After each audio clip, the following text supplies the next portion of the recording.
A very good morning, students. Today, my topic is sublimation, ऊर्ध्वपातन.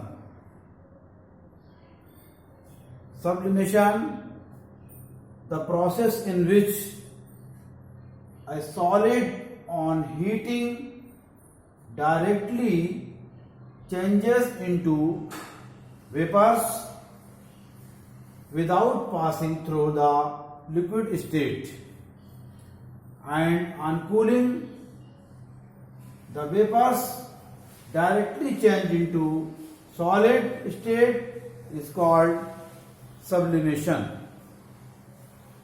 Solid heat करेंगे solid को तो vapours और gas cool करेंगे तो सॉलिड स्टेट में कन्वर्ट हो जाएगा. This is process of sublimation.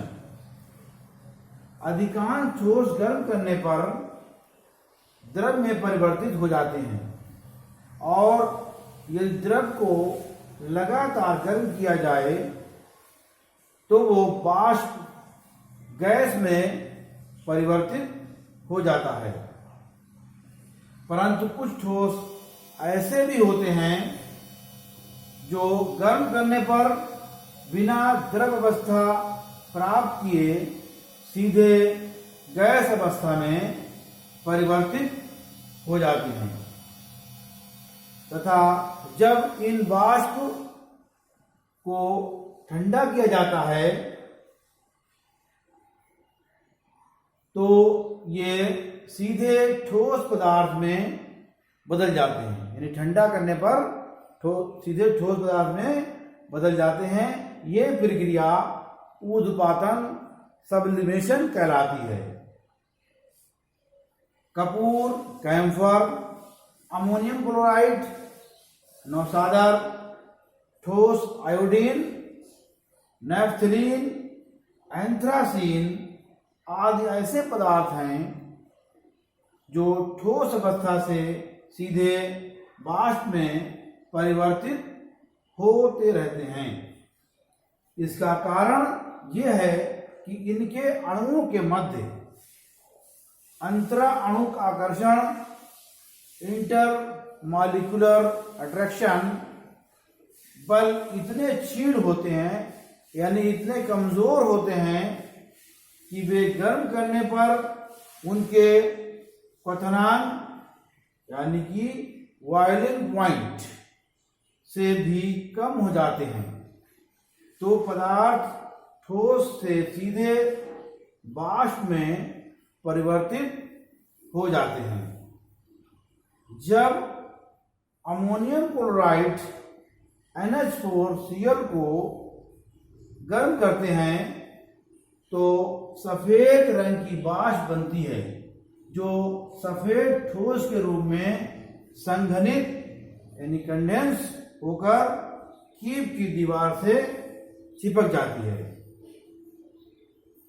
ये एक्सपेरिमेंट करके दिखाया गया है. इसमें सब्लिमेशन ऑफ आयोडीन हो रहा है. Cotton plug solid sublimate iodine,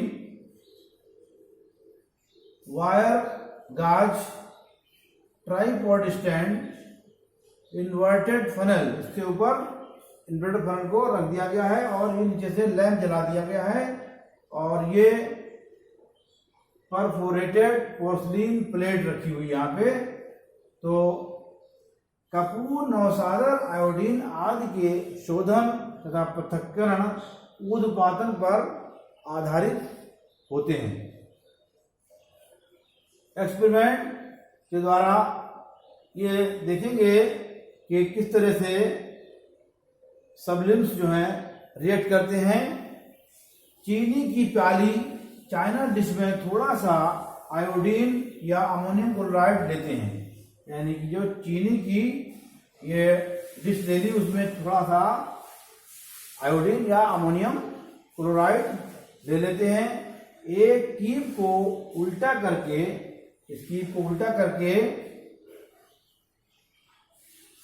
इस प्याली के ऊपर रख देते हैं. ये जो प्याली है इसमें आयोडीन या अमोनियम क्लोराइड नौसाधन लिया गया है, उसके ऊपर एक प्याली को उल्टा करके इस फसल कीप को रख देते हैं तथा इस कीप के खुले सिरे को रुई के टुकड़े से बंद कर देते हैं। यहाँ पर इसको ये बंद कर दिया गया है, कॉटन से बंद, रुई के टुकड़े से बंद कर देते हैं। स्टैंड पर जाली रखते हैं तथा प्याली और कीप को जाली पर रख देते हैं।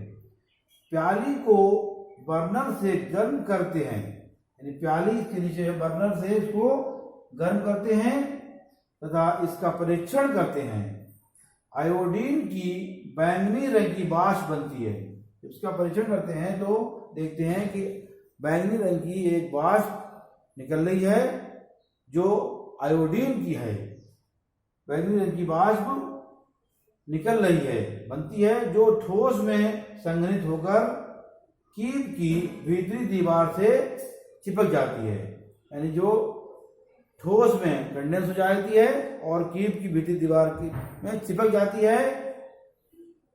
जब अमोनियम क्लोराइड को गर्म करते हैं तो सफेद रंग की वाष्प बनती है, यानी अमोनियम, ये पहचान है, हम जब अमोनियम क्लोराइड को गर्म करेंगे तो सफेद रंग की वाष्प बनती है और जब हम आयोडीन को गर्म करते हैं तो बैंगनी रंग की वाष्प बनती है, जो सफेद ठोस के रूप में संघनित होकर कीप की दीवार से चिपक जाती है।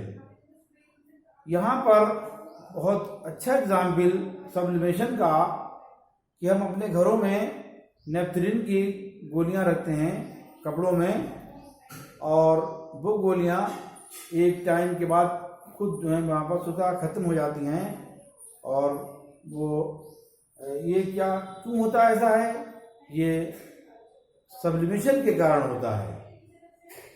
जब हम घर पर ऊनी तथा सिल्की वस्त्रों में नेपथलीन की गोलियां रखते हैं तो ये बिना कोई अवशेष ठोस पदार्थ छोड़े अदृश्य हो जाती हैं, क्योंकि नेपथलीन की गोलियों का धीरे धीरे उत्पादन सब्लिमेशन होता रहता है।